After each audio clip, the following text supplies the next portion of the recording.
Can you hear me? Great.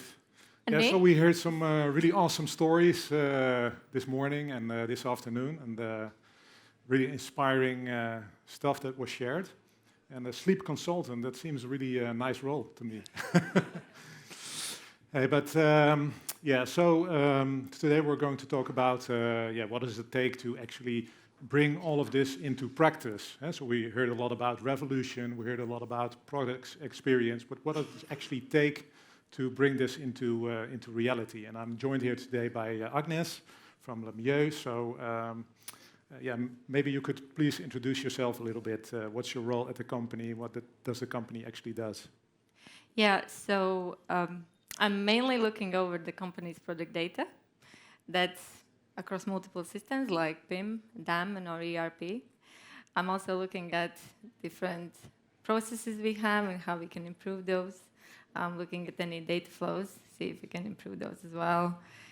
And I have a tendency to get myself involved in projects that necessarily don't involve data. So I'm quite busy. And as a company that constantly grows and adds more and more tech to our tech stack, there's a lot of requirement for data, and it keeps me really busy. But I'm just excited to see how company has grown over the last 2 years and how much we have accomplished, and PIM's been really a big part of that. Yeah, great to hear. And what is the company? Can you tell a little bit more about Mieux? Yeah, so as we had a great intro, I think everyone who's in horses and equestrian brands, they know Mieux. We are one of the world's fastest growing equestrian brands. We do offer really high quality products. We also have one of the broadest ranges when it comes to product choices across the equestrian market. We are quite famous for a matchy concept. We do want to match everything across horsewear and clothing. So we might stand out in any store because we also like these really bright colors. So we sell everything you can imagine horse might wear: saddle pads, rugs, boots. And we also sell, obviously, the rider wear, so all the clothing, footwear. And we have found ourselves being really successful in the soft toy market as well recently by selling our cuddly ponies. Yeah, oh really? Yeah. We do sell our product not only through our online store, but also through more than 500 retailers across 90 countries, including stores like John Lewis and Selfridges. So even if you're not an equestrian or into horsey products, you might have seen at least our soft toys somewhere. Yeah, really impressive. Yeah, so you have a lot of different product collections, product types, so I assume that also has some implications on product centricity. So, but before we get into that, maybe it's good to zoom out a little bit. So what's actually the reason for Mieux to become a product-centric company? Yeah, so when I first joined the company 1.5 years ago, there was really high demand for product data. Unfortunately, there was very little we could offer because not even the internal teams could find this data. It was scattered across multiple systems. A bit was in ERP, a bit was in our e-commerce platform, and a lot of it was across different spreadsheets. So at one point, I think every single department had their own version of that one spreadsheet that should have been the master file. So to find the final copy, that's the truth, and that should be used across all the channels was pretty much impossible. So a great story what not to do is that once we sort of decided that we want to start selling our product on Amazon, it took us literally months to create one single listing because the data was just nowhere to be found. A lot of it was still in designers' heads because it kind of never left there. It could be that copywriter writes the same copy 3 times, and in every spreadsheet you find a different one. So there was no version of truth. There was no one centralized place where to find all of this data. So I think at that point, it became real that we need to start think about that, and we started to think about becoming product and data-centric. So everyone really saw this idea that this system will really help a lot of our issues, because as a company that has doubled in size for 2 consecutive years, it was clear that we can't manage what we managed even a few years ago, maybe. It's just no longer manageable when you do it manually and try and find this data across all these different places. So yeah, I think at that point, it was the point where we realized, that's it, we need a better solution for this because we clearly have a problem. Yeah, great to hear. Yeah, it's also something that we heard a couple of times this morning already, right? Yeah, so to summarize, in order to basically accomplish the objectives, the goals of the company, to be product-centric, data-driven is really kind of a condition to actually realize that. So it sounds that like becoming product-centric has multiple aspects. So to become a customer-centric company, product experience, product data is really crucial. It's really a key. It's that one single source of truth is really important. Something that you told, and that scalability is also something that I heard you say. What I also hear a lot, and also something that I heard this morning from the other panelists and presentations, is the people aspect. And so driving digital transformation is not only about technology, but first and foremost about people. And so you can introduce a PIM, but if people are not adopting it, then you won't have a successful project or transformation. Can you tell a little bit about the people aspect? How did you manage to get everybody on board? How does this translate to your organization, to Mieux? Yeah, so as I said, many people who work at Mieux, as an equestrian brand, we have a lot of people who work there who are equestrians themselves, and they love horses and products. So they're passionate about the product itself. So in a way, it was fairly easy to get people to buy into this idea that we need to capture all of this great product data about our products so we can sell to other people. So we looked into optimizing everything, and we looked at the structure, how current data is structured, and made sure that we only keep the data we want to keep. And as a brand that sells fairly technical products, we wanted to make sure that we have all the necessary data for a customer to be able to make the final decision based on what exactly they need. So we looked at many aspects. We looked at user experience on our website. We looked at data itself to see if anything's missing that might cause returns, or maybe it's wrong. So we ended up adding a lot of new attributes to capture those technical features of all the products. And once we added those attributes, we needed to clearly look at who's going to fill them in, right? Because you can't just add it. Yeah. So this is where the hard part, I guess, started. Although everyone's really excited from the very beginning to have this centralized place for all the product data, we needed to make sure that people are aware what are the responsibilities. So we looked at the workflows between departments. We looked at ownership. We made sure that everyone is aware exactly what they will need to be doing. So we looked at everyone's what's the word I'm looking for here? Worries about what might happen after this system comes. Made sure that we listened to everyone and we answered all the questions. And so they are fully aware what the capabilities of this tool is and how it's going to help with their day-to-day tasks and how it's going to resolve some issues we have, let's say, with manual inputs and causing errors and all of that. So we really addressed everyone and everyone's issues and worries, and we really listened and made sure that everyone's fully aware what it will mean. So we didn't try to oversell it. We were really honest about what the tool will actually do for them. So once we've done all that, I think it was really easy for them to kind of accept it and start working in it. And I'm not saying we're there yet. We're still definitely working towards the point where everyone's fully sort of working in PIM and filling everything that they need to fill in. But we're definitely in a much better place than we were at the very beginning. Oh, that's good to hear. So it's good to have that North Star, as some people call it, and to know where you're going as a company.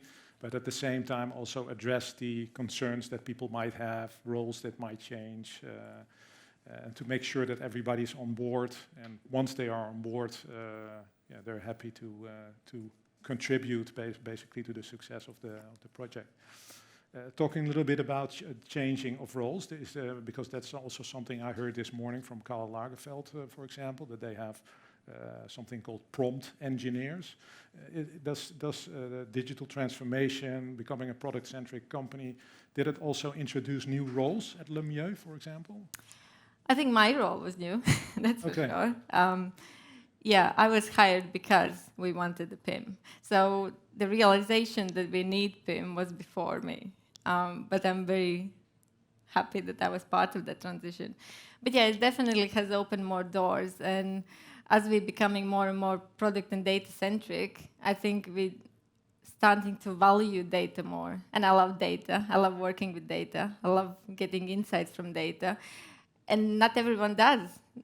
Some people look at spreadsheets and they think, oh my God, I can't look at that all day. I love it. Yeah. I'm for it. So a lot of people that we have recently hired are kind of like that. People who like looking at data, analyzing it, and trying to get insights from it. So one department that has started happening is business intelligence.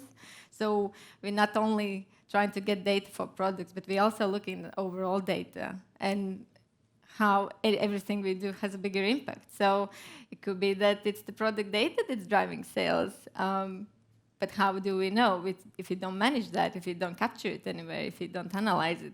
So there have been a lot of changes, and yeah, it's all mainly about the product and showing and making sure that everyone's fully aware of what our product does for their horse, for example, and just making sure that there's always the accurate information there available. Because when I first joined the company, I didn't know anything about horses. I still don't, but but at least I know what a tendon boot is now, and before I didn't. So if you think that I, let's say, decide to buy a horse today and then want to buy something for it, I don't know anything about it. So I need a really good website. I need a good data on the website where I'm purchasing to make sure that I'm actually making the right decision and ending up buying the right product for me. So yeah, we're working towards that. So all these new attributes that we want to add or have added and defined all these values, it's just so people like me who, let's say, want to buy a horse or buys a horse knows what to buy for my horse. So yeah. Yeah, okay. So you need a family template. Well, because our products are so unique in a way, and I have looked at family templates, and they're great, I think. For horse industry, I think they don't really work, unfortunately. Okay. So something trad. So yeah, thanks. So we talked a little bit about the why, so the rationale behind becoming a product-centric organization. We talked a little bit about the how, so how does it impact your organization. But let's zoom in a little bit on what it actually takes to become product-centric. How do you put this into reality? If people here in the audience want to start tomorrow, what would be the things they need to kind of prioritize? So can you tell us a little bit about the road to success in your case? You already touched on different elements, of course, or think about important milestones that you achieved recently. Can you share a little bit about that with us here? Yeah, so as I said, when I first sort of joined, we didn't have much product data. So that was the main priority, to get it. And to get it in a place that's easy, accessible, where you can easily maintain it and share with others. And so PIM was there to do that part. And that was kind of the first main thing that we wanted to achieve. And we didn't think much about what's going to happen afterwards or what else we're going to do. We kind of focused on PIM. So once we started doing that, and after I joined the company as well, I obviously started hearing the issues around me, other teams might be facing. And I started thinking about, okay, now we have all this great product data in this one place. How else we can use it, right? So obviously the first kind of thing you can do is to make sure that product data then flows to e-commerce platform. So we actually have successfully finally integrated with our Magento storefront, to Magento platform. So all our great product data that we have now captured and all the new assets that we created and all the new attributes actually flowing into our website. And our customers can start experiencing a bit of that. We still, as I said, pretty much at the beginning of it, we're still improving it. It's not like it's done and dusted. It will never be, I think. But yeah, we're working towards making this customer experience and product experience better for everyone. Then I think it's not just data, right, that makes a great product experience. A big part of it is the assets, the images, the photography. As a brand who is really colorful, we are proud of our colors, and we want to showcase them. We want to make sure that those assets are easily available. You can download them or integrate with other tools to automate the linking. So one thing we definitely wanted was a digital asset management tool. So once we had that, we had to completely reorganize our current assets. We had to rename them all, standardize. There was a lot of work actually went into that. But now that we've done it, we can look actually at integrating it with other tools, not just Akinio, and make sure the assets flow through different connections into right channels. Another aspect that we wanted to make sure we can offer is to our B2B customers, that they can download those assets easily, because we want to make sure that our customers, regardless of where they're purchasing the product from, can have the same sort of experience, and our B2B customers can showcase our product in the best possible way, regardless. It's not our store, so they also have access to these great assets, right? Because we're really proud of them. It's one of our most valued assets that we have. So yeah, that was kind of a thing that went in parallel to just gathering the data, so those two things. Once we done that,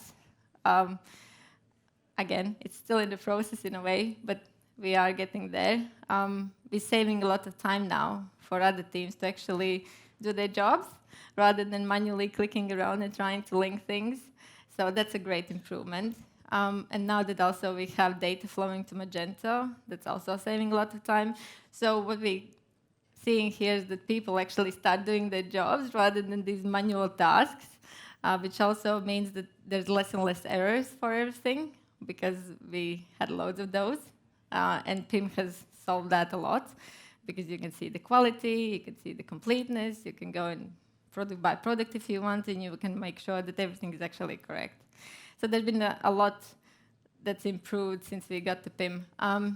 Another thing, now that we had all of this data in one place, we started looking at how we can, take a step further. So as a multilingual brand, we wanted to make sure that we can actually translate everything and keep that information in PIM. So we are working with transperfect, and we are still in testing phase, but we should go live very soon. So we're going to feed all our copy through a connector that was available on the Akinio app, so the integration is really smooth. And all of that copy now is going to be automatically translated and sent back to Akinio. And then it can go to our Magento store. So we improved another step, because trying to upload translations into Magento is a nightmare because of the special characters. Never liked special characters. So we solved another big issue we had. Then I also wanted to see what else that we can do, right? So as a brand that still produces paper catalogs, maybe it's not something everyone does these days, I wanted to see if there's anything we can do in that front as well. So, and there was, luckily for us, there is a tool called Print. Well done, yay!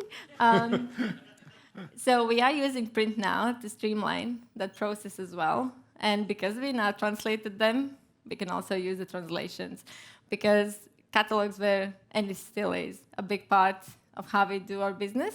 It's really important. So now by having Print, we can not only make sure that we have copy in each language, but we can also do different currencies in each catalog. So it really has opened a lot of opportunities. And yeah, everyone's liking that idea. Everyone's really into it because I think we have struggled with data for a long time, and now that PIM is coming, and if there's ever a need for something, kind of one of the first questions is, oh, is it in PIM? Can we have PIM? And people not necessarily know in company what PIM maybe is, but you can always hear the word, oh, can you send me the PIM? Like, sure, I can send you a PIM. I'll get it for you.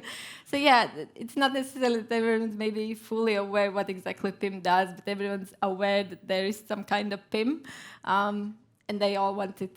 So it's good to see that everyone's really excited about having data finally. Yeah, really great story to hear. So yeah, the question about how do you bring that into reality? How do you actually realize that? Is a lot about prioritizing the right things, building a roadmap. What are the things you want to do first? Create that foundation of product data. Make sure that you have that single source of truth, and build on top of that foundation. And kind of deliver innovations to the organization, realize new things. And one of the aspects that I heard is also really interesting.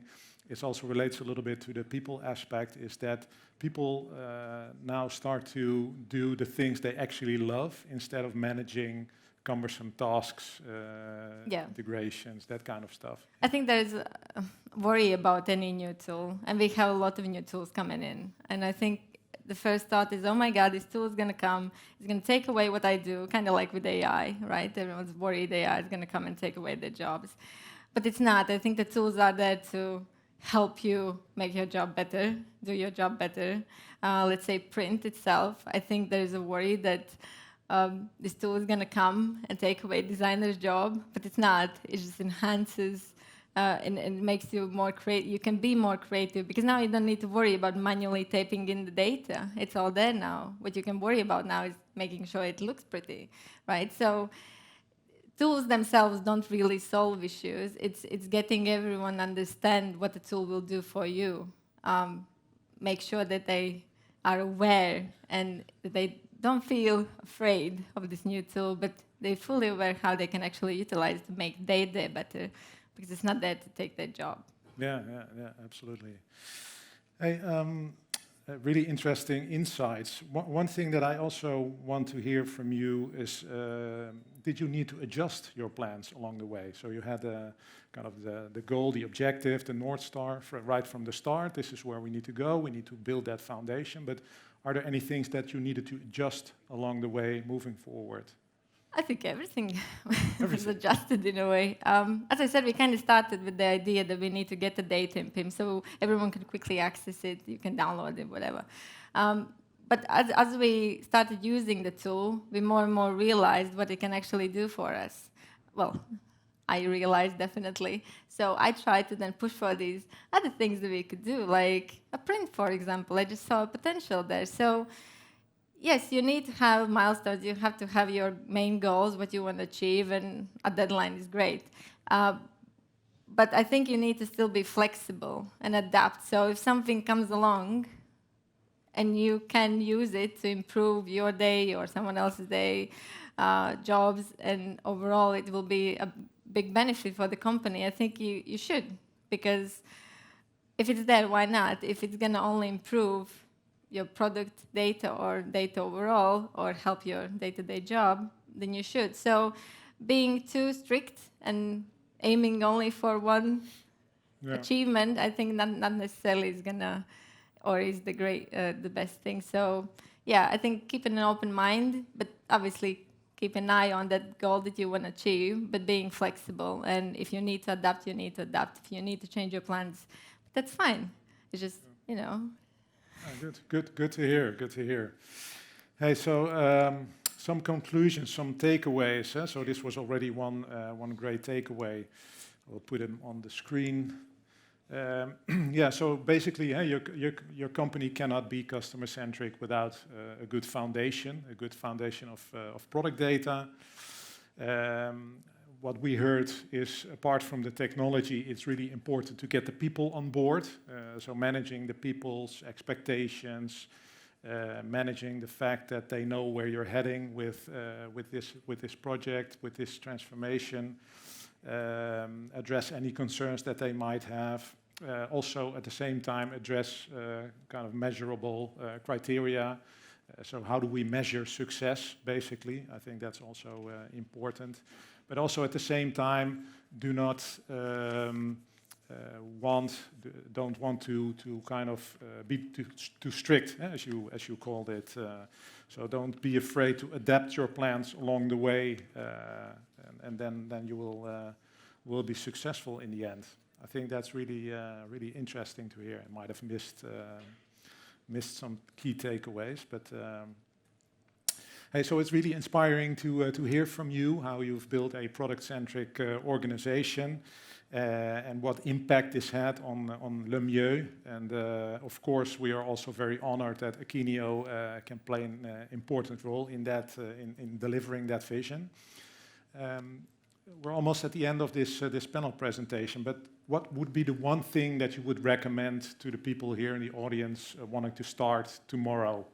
What is the number one thing you want them to take home? I think a big part of success and this being successful was that we had a full support from management and leadership team and all the key people across the organization, and that everyone, regardless of their role, was fully aware of what the tool is going to bring to the table, how it's going to improve. And if you manage those expectations and just make sure that everyone's fully aware and you listen to people, because people at the end of the day are those that will do it for you. Attributes not going to fill themselves. So you need to make sure that everyone's fully on board with this. So yeah, it's the people. Definitely talk to the people, make sure they're all on board. And I think that is the massive contributor towards being a really product-centric company. Really great, thank you, I like that. Thank you very much for being on stage with me today and sharing your valuable insights. Thank you for having me.